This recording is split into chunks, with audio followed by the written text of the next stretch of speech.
Welcome to Chik, the podcast where the girl with many titles talks about life, the good and the bad, and everything around it. We're going to sit, chat, share life stories and experiences, from business to relationship. Hi guys, and welcome back to another episode of the Chik podcast. Today I am joined by Rumbi, and I am so excited because, we've got some, to be fair, I think the things that we're going to talk about today are definitely things that, in general, across society, we as women should be talking about more of. But I know that when it came to kind of looking at this podcast, I thought, I come from a culture, like an African culture. If my mum's going to listen to this conversation, how open and honest can I be? But no, bars held here. We're going to be completely honest. We're going to talk about as much as possible and, try not to keep it too long. So I'll let you introduce yourself first, and then we can talk about how we met and kind of, what you're up to now. Amazing. Hello, my name is Rumbi. I am a junior doctor, so I'm 3 years qualified as a doctor now. And also, thank you, and also someone who works in the women's health space. So I'm very much interested in women's health. And part of that is advocating for women and advocating for the rights of women, particularly reproductive rights. And there's lots of things that are intertwined with that. So that's my main thing. And as part of that and raising awareness for things, I have gone where the people are. And you can find me on social media, for example, Instagram or TikTok, talking about things that are important with relation to women's health and sexual health. Perfect. And a little bit of mental health specifically. Yeah, love that. And to be fair, I feel like you're kind of downplaying this because you're also a midwife, you're also an author, and you're a content creator on top of all of this. So tell us a little bit about kind of your book and we'll come back to where it started from, but tell us what the book's called. I'm going to link everything in the comments below when this goes out. But tell us how that all started, and then we'll start the proper podcast. Yes, so adding author to my little, has been so exciting this year. And I wrote, so the book is called Catharsis, and it is very far left from everything that I do, which is why I tend to never mention it on times like this, which is naughty of me. I should always include it because it's one of my proudest moments of myself, and younger me will be so proud of myself for this. So it's called Catharsis, and it's a poetry book. It's a collection of poems that I wrote. And they are poems that I wrote a few years ago.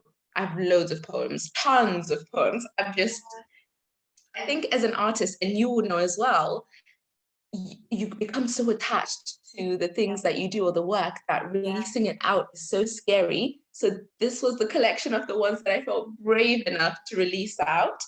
And it's made a small collection of poems. And the theme within that really focuses more so on my heritage. I'm Zimbabwean. I was born in Zimbabwe, and how I feel.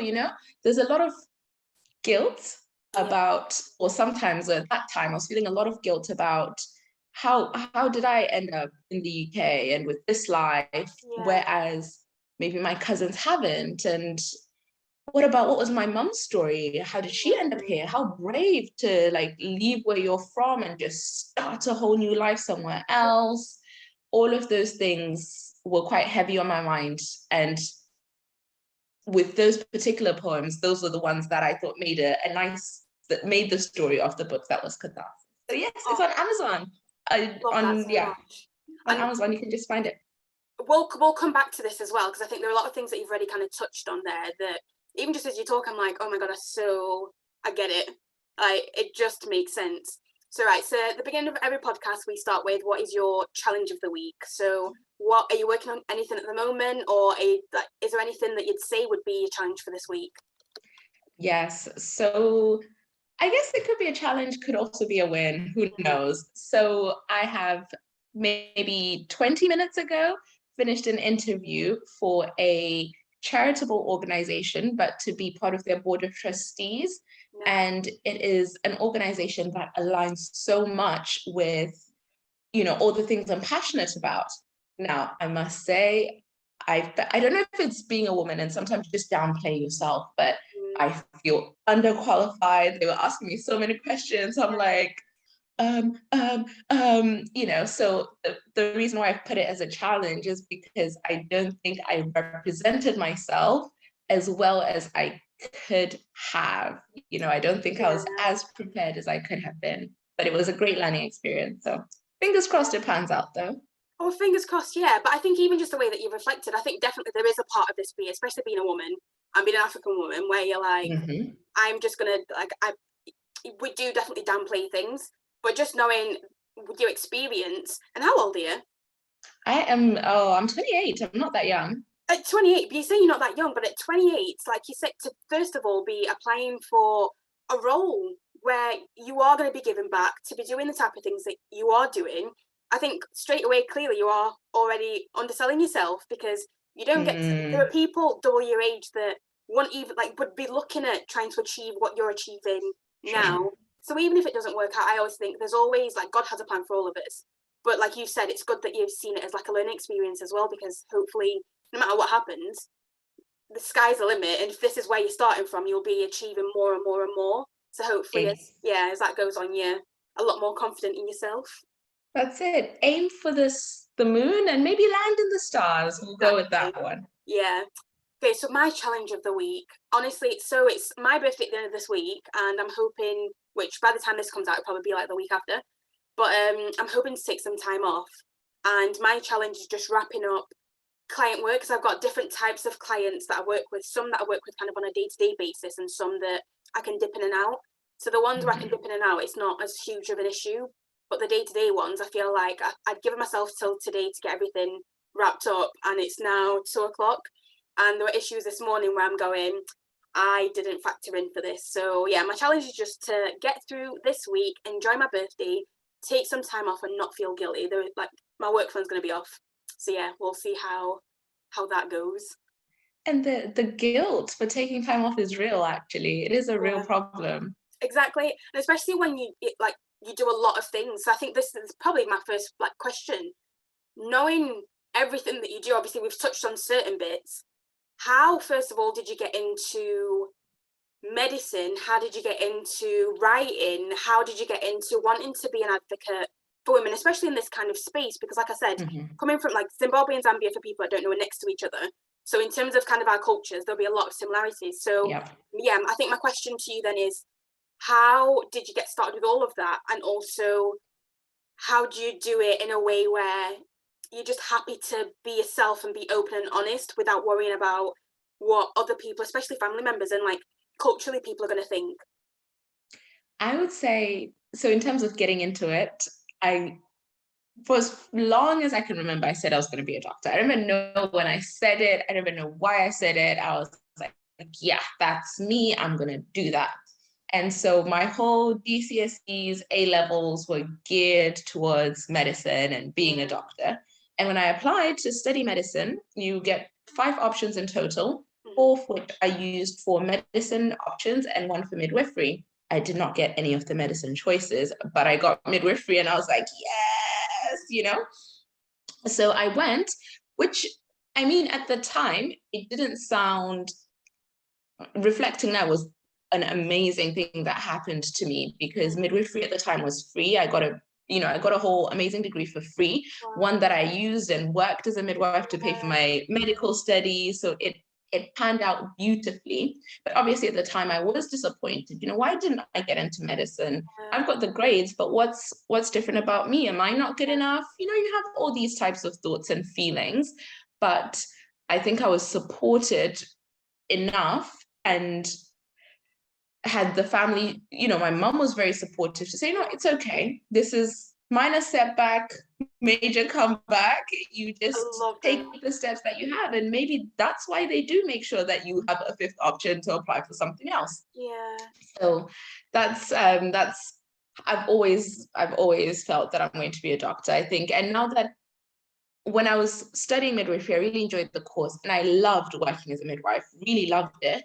But I felt to myself, so when I got to a point where I could apply for medicine again, I felt within myself, I had to do it. I couldn't not do it. And then when I applied and I got in, I was like, well, here we go then. And that's how the journey was for me. And so with that experience, automatically I'm women's health minded, that's just the way I see the world. Because it took me from when I was 18, when I was a little baby, and they said women's health, midwifery, and you really get into it from that perspective. Yeah. And then, so that's kind of my career aspect. In terms of now adding in the advocacy and things like that, when you're working, and I will go back again to my midwifery experience because it really shaped me a lot. When you're working, particularly in under-resourced areas, and there's lots of maybe women that are refugees, women that have had FGM, women that have been abused coming to deliver, it adds birth is already a laborious process. It adds a different aspect of pain, of trauma. And seeing that for birthing people, it opened my eyes to, well, you can't really solve necessarily people's problems at this point. What about before? What about raising awareness so they're not being abused? So they're not getting FGM, so that, all these other things. That's how it got me into that space. And as a midwife, your job is to advocate for the birthing person. So ultimately, I think being a midwife, not getting into medicine that first time really shaped my life trajectory in this way. I think if I became a doctor at that time, never say never. I don't know, what I would have seen and things like that. But I think it's unlikely that I would feel the purpose that I do now. And then in terms of how you have those open and honest conversations, especially online, without thinking about culture, like how have you had to even think of that, or do you just think, I'm going to say what I want, because I'm going to be helping people, and that's going to be it? It's difficult. I think initially I was scared. Like, what if people that know me find my Instagram? What if people that know me find my TikToks? And now my grandmother follows me on Instagram. My grandmother is like, oh, this is amazing, So absolutely, yes. Culture was something that I did consider. I talk a lot about contraception. I talk a lot about sexual health, condoms, all these words, vagina, words that you wouldn't necessarily expect to hear in my household. And so there was that initial fear. But as I've got older, I've realized, actually, let's be comfortable with being a little bit uncomfortable. Because what's wrong with using these words? There's nothing negative within the message. It's actually a positive message. So I'll embrace it. I'll weather the storm, whatever it is. And I think, I don't think anyone said to me that, oh, Rumbi, why are you doing this? If they had, then I think maybe it would have impacted me more. Maybe they thought it, they didn't say it. But now they're on board. Now everyone's on board. Do you know what? I love that, especially because, like, I remember I've got a younger brother, and just under 3 years between us. But I remember, like, especially, I'm pretty sure your culture must be similar to mine, but on my side, it should be someone on my dad's side, the woman that kind of teaches you the sex ed side of everything once you, like, come of age. But growing up in the UK, I didn't have that. The closest I had to that was my mum's sister, who is like a second mum. So on her end, she found it very uncomfortable to have those conversations, because to her, she's like my mum. We should not be having these conversations. I remember how uncomfortable she was, which made me awkward. And I was like, okay, I don't know what. Like, I remember she took me to McDonald's. Like, I will never forget this.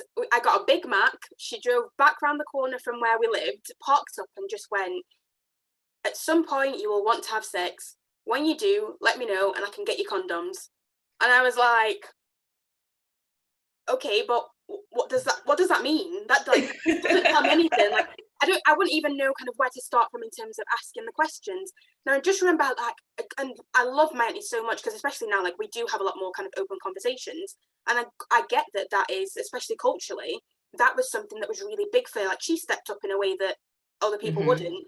But I get why it was awkward for her. So I just remember back then thinking, right, I need to be better for, like, my kids and the people around me. And I had the talk with my brother. So I remember being at some point, just thinking at some point, something might happen, something might, whether it's good or bad, you might have questions, and who are you going to go to? Like, it's, or are you going to know the right questions to ask? So I remember kind of talking about him, and I know that some of the girls, like in his sixth form, were quite open and like used to talk about sex ed quite freely, which was, to me, that was like so unknown as well. But I just remember having some conversations with him and saying, if and when the time comes where you do need to ask questions or have a difficult conversation, like, never feel like you can't come to me. Like, me and him are best friends, and people are always like, oh, you guys talk about like such weird things that you wouldn't expect a brother and sisters talk about. But in my end, no matter what it is, whether it's mental health, whether it's sex ed, whether it's just day to day what's going on, I feel like, not even that it's my job, but he's my best friend and vice versa.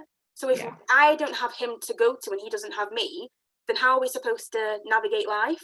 And he was actually like, I was one of the first people to know that his fiance was having like my now niece, which just made me think that actually, like, thank God for having those awkward conversations, because they are so awkward. I remember the first time trying to explain what an implant was and being like, okay, like, you need to understand what contraception like, if you are with other people, what and what you need to be doing. And when we did like have that and he came back to me, I was like, look at you, like, I'm so proud that you live life on your own. We might not even be in the same country, but like, you're still being open and honest enough, so it was worth every awkward conversation. But I think that's just, again, so unheard of. So do you have these conversations with men as well, or is it just women? So I realized not that recently, but a while ago, that I had no like male close friends. A lot of girls would say, oh, this is my guy best friend, or these are my friends from school. And like, I had no male like friends like that. I took an active step to start to engage men, yes, in the conversation, but more so to try and get to know guys if friendly way. And so I invited or collaborated with a podcast of 6 guys, and having these conversations with them is so interesting, and asking them, trying to gauge their understanding. And these are grown men, like, lawyers, analysts, they have professions. And sometimes what they know versus what they don't know is mind-boggling. So everyone needs someone like you to really just sit them down and go past the awkwardness of the conversation and say, listen, you're my best friend, you're my brother, let's just have this conversation, because you also need to be equipped. So no, I don't think I have the conversations with men enough. Okay, so you're trying to have more conversations with men. Do you know what's actually funny? Like, you said that what men think they know versus what they do know, and like the reality as well, can be so different. And I've noticed that as well, because even with partners from school till now, when you have some of the conversations and you think, because even like I always see, I know is it Alani's got a new book that's come out, The Big O, and I absolutely love her, and I've followed her for ages, but I love her on Twitter especially because I feel like there are conversations that women have on there where I think you kind of forget that the rest of the world can see what you're talking about. But some of the questions people ask themselves and some of the topics that people come up with when it comes to partners always makes me think, like, first of all, people don't know how to be open themselves. Like, never mind between girls, because I think I'm the opposite of you, where I grew up with a lot of like close guy friends. So I don't mind having difficult conversations, but it's the fact that it can go from women to men, and even just removing the stigma ourselves to say that it's okay to talk about some of these things, whether it's just, what am I supposed to look like, what am I supposed to smell like, what's sex supposed to be like, what's normal versus what's not. If we don't know that as women, then how are we supposed to explain that to men and to the men that we're with? Like, I'm so big on being with a partner that is a partner and that understands you as much as you understand them. And it's only, I think, when you have that kind of mindset and you think there should be nothing kind of held back, that you then do start to realize that a lot, even just like periods. I remember, like, was it a few weeks ago, I had a really bad period that like definitely affected my mental health. I was in so much pain compared to normal. Because I realized as well that after my COVID vaccinations, like, my periods and everything have just completely changed. But even that, even to be able to explain to like G that, okay, like this is what it used to be like, this is what I'm like now. These are the warning signs for, because normally I'm already like low in iron, but these are the things that you should look out for just in case I miss anything, because it can go from it's just a bit of pain and I'm okay to, okay, there's something severely wrong. But with like he cooks really like healthy foods, good foods. We introduce things in our day-to-day lives that hopefully will be helping some of those things. But then I think if I didn't have these conversations with him, I wouldn't have even given him the chance to be able to support me in the way that I need. So it's kind of like I feel like I'd have like I'd have ruined it for myself. Absolutely. I think what you said there, which is really stuck to me, is you believe in having partners that are partners, that and to enable them to be able to support you is, that's absolutely fantastic. And I think more people should take that ethos. And you are 100% right in that. How can people explain it? How can women explain it to men, for example, if they themselves don't know, what is normal? What does this mean? What, is mine normal?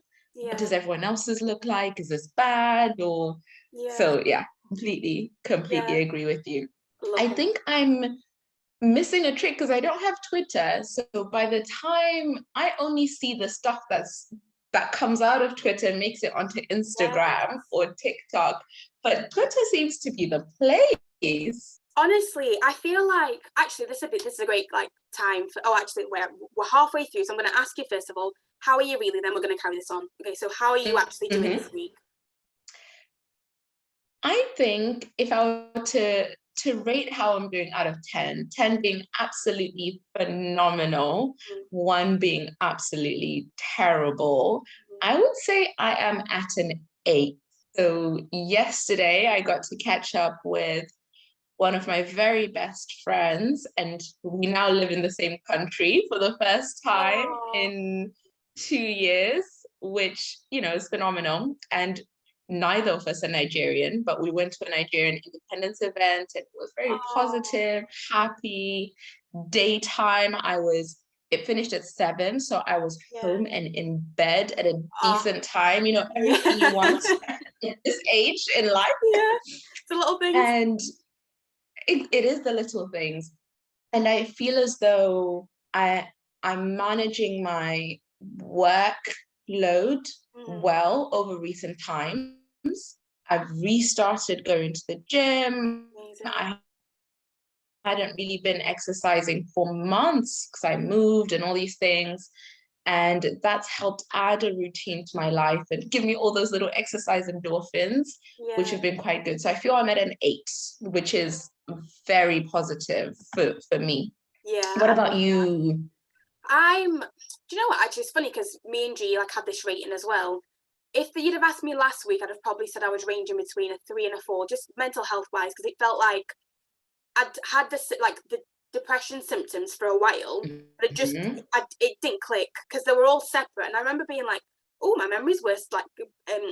It's not as it's worse than it normally would be. Oh, I'm not sleeping very well. Oh, I've not got much of an appetite." And I'd pick these things up, and it just didn't click. And then all of a sudden, last week, I woke up and was like, "What is going on?" I was just I was so emotional last week, and then, like I said, also because of my period, there were loads of things that kind of impacted. But today I'd say I'm probably a 6 out of 10, just because I know that there's a bit of stress in getting everything done. In terms of how I feel a lot better mentally, but I think it's just managing time, because I think especially working for myself, I have to look at the scope that I've got a team to make sure that everyone knows what they're doing. I've got clients where I need to do my final check-ins for the week before I go away. I've got my own content where I know I'm behind on some things. I need to catch up on that. So I'm trying not to stress myself too much because it'll get done. But there's just this thing in my mind of I'm such a perfectionist, and I'm really trying to get to the point of, is it good enough? And because I'm a planner as well, I love planning. I'm trying to remind myself that no matter how bad I think things are going, I'm always way ahead of where I think I am. And I always say old Chik thinks of future Chik, and there'll be things that I'll have got done that I'll have forgotten I've done. And when it comes to doing it, I'll be like, oh, great. So I'm just, I'm holding out and hoping that I'll find a few little nuggets that I've completed for the week, but I'm hopeful that it's going to be a really nice week, because the rest of it should be very chilled. I think once you've tidied up all the loose ends, you should feel free and ready to enjoy your birthday time. Yeah, exactly. Okay, so content-wise, and we're talking about Twitter before, what channels do you use? Because I don't think I follow you on TikTok, and I'm getting a warning saying there are 10 minutes left, so we'll be quick. So yeah, because I've got you on Instagram, and randomly enough, like, we met because you followed my business account, and then we randomly met in the airport, and we've just followed each other for ages. So yeah, I need to get you on TikTok, but what else do you use? LinkedIn, that's the only additional one. So Instagram, TikTok, and LinkedIn.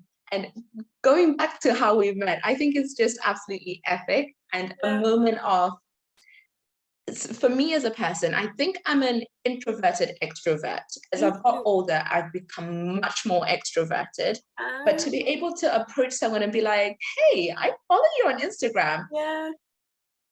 At that time, I think was a bit of a brave step for me. Whereas now I'm just like, oh my God, hey, So I'm very, very glad that we met. And I'm very glad that I took the step to be like, wait, and I think we had a lovely interaction personally. Yeah, because honestly, I was saying, when we started talking about doing this podcast, I was telling Jean, I was saying it's the most random chance meeting, but I think that's also why I love doing what I do, and why I think it's so important to create relationships, because I'm always like saying to clients, it's not the amount of followers that you have, it's the quality of the followers that you have, because for me, that chance encounter has stayed with me till this day, because I remember, especially at that point, I was thinking, like, I'm trying to do so much with Nina, and even when I was putting it to one side, I thought about the fact that I was going to be not wasting, like I'd wasted time, but I was thinking, I should have done more with it. But then I thought, actually, no, one day I'll go back to it, and I know that there'll be people that genuinely have enjoyed that content, but that also now know me. And to have met you at that point just proved to me that it didn't really matter what I was doing. All it mattered was I was making genuine connections with people that felt like they could talk to me, because then if I could talk to someone that made me feel like, I remember getting on the plane and just smiling because I was going to England. But to meet someone like that as a chance, to me, it was like, this is a sign from God that no matter what you're doing, always remember, it doesn't matter what business it is or what you're doing. Even when I'm writing blogs, I always think, as long as I'm helping potentially one person, that one person could know someone that could help me. And that day just happened to be that you were helping me to realize something that I wouldn't know for another year or two, which is crazy. Absolutely. And all you have to reach is one person. All you really have to impact is one person. And you've said it well. Yeah, thank you. And that's why, again, when it comes to, I know you're saying that you're on LinkedIn, TikTok, and Instagram, but I found, I think it's always better to stick to what you know. The reason I use Twitter is because, especially when my mental health's bad, weirdly enough, I've also started going to TikTok. So I've got 2 TikTok accounts. One of them is like my normal A Diary of a Chick, and I'll post, because I started that in the pandemic, it's mainly like a foodie channel. But my backup one is just the raw, vulnerable, this is me every day, showing up, trying to find ways to motivate myself to create content. And Twitter is just, this is a brain dump of everything I'm thinking and feeling. And for me, the Twitter community, because some of the work that I've got, so my work with B&M came from Twitter. Some of the people that have followed me and supported me for years has come from Twitter. But even how much I learned, because Twitter's just, it's so funny as a platform, but it's so educational as well. And I think a lot of people talk badly about it, but I think it's how you use it. As any social media platform, it's how you use it, how you communicate with people. Because to me, there are people on there that open up and talk to me about things that you'd never find me talking to random people about, or vice versa, that they wouldn't. But it's just one of those platforms where I think there's a world of knowledge. A lot of Black people use it, which makes me it's even more of a safe space, because I'm around more people that think like me, look like me, say things like I do, and then I'm not being judged. But I Yeah. know that people do talk about being judged. So I definitely say have a Twitter account just to kind of see what's happening. But you're smashing it in terms of the content that you are doing, even on Instagram. So all I'd say with that is anything you can repurpose for Twitter anyway, do that, because I think there's a massive platform on there for the type of work that you do, and even just to start conversations that other people wouldn't have. And I think you'd be able to maybe have, because I feel like Instagram can be quite surface level because it's sort of aesthetics, whereas Twitter's very kind of raw. Let's have an open conversation. Let's even circles, like let's create this little community where we can be as open with each other as possible. To be honest, you're not the first person to tell me this, and the reason why I've not taken the plunge is I'm scared of Twitter. Definitely don't be scared of it. I think every platform's scary, but I always advise people use it for you first. Get to know it, be comfortable with it, and then as you start to kind of brain dump or put things on, I'd always say your new platform should be, it's not about work or business, it should just be you being the consumer rather than the creator, because then you can be smart and say, okay, I can repurpose, let's say I've created a video, I can repurpose this to go on Twitter, to go on Instagram, to go on TikTok, and it's going to be fine. But yeah, to start off on another platform, it can be very overwhelming, and there are just so many as well to keep on top of. Never mind the fact that you have to work, create the content, do everything else in between, and promote your own stuff. It can be quite overwhelming, but I'll do it. I have a TikTok account, as in I took it with the name, with Rumbi the medic, so that no one's gonna swoop it up. It just sits there. I'm gonna log in today. That's gonna be my mission. Yay! I love that. Definitely should do. Okay, so we've got 3 minutes. So do you know what? I'll ask you first what your win of the week is, just so that when it comes to the end, if we just need to quickly jump off, we can do that. So yeah, what was your win of the last week? I would say seeing friends. So not just the friend that I saw yesterday, a few days ago, I also saw another friend of mine who lives in Singapore, and we celebrated our 10 years of friendship, you know? Oh. And it brings, for myself, working shifts, oftentimes nights, weekends, it can be so difficult to make it to people's plans. And I found that I was constantly saying no. And sometimes when you're constantly saying no, people stop inviting you, you know, just by virtue of, every time I ask her, she can't, every time I ask her, she's working. And so to just have those moments with the people that have not stopped inviting me, and really do, because I think sometimes it can impact, friendship is two ways. It can impact how good you are as a friend to someone if you don't have time.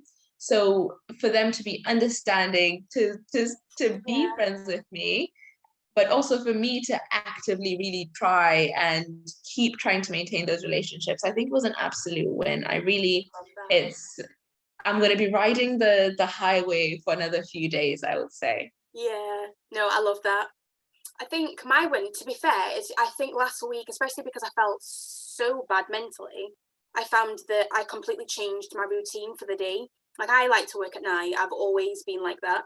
So a lot of the days, like the mornings, I'd spend time in bed, and I only got up and I felt like I could get up. And then I'd do nothing for a little bit. I'd maybe plan a bit of the day, and then as it got to the afternoon/evening, then I'd start working. So I think even the fact that I managed the week, but I managed it in a way that suited me, and I was really, really productive. So yeah, huge win of the week for me. We love it. Love it. Okay, so we've got 1.5 minutes left. My last question to you would be, for anyone wanting to get into medicine, content creation, to be an author, anything that you kind of do, what would your advice be? I'd say, first of all, think about everything is challenging. No matter what you want to do, it's going to be challenging. There's no job in this world which is easy.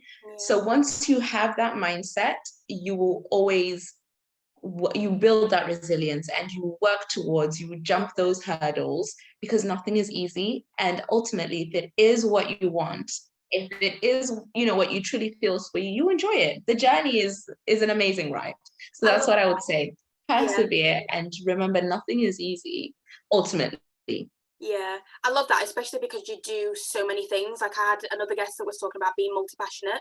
So I love that not only are you a woman, but you're doing loads of things and showing that it can be done. So on my end, thank you so much for coming on. I will link everything below. And to be fair, I'd love to do a part 2 because I think there are so many more topics we can cover and things we can talk about. But just have an intro and to get people to know you and to follow you. Yeah, thank you so much. Thank you very, very much for having me. Thank you. And thank you for everyone who's listening. Have a good week. You too. Take care. Bye.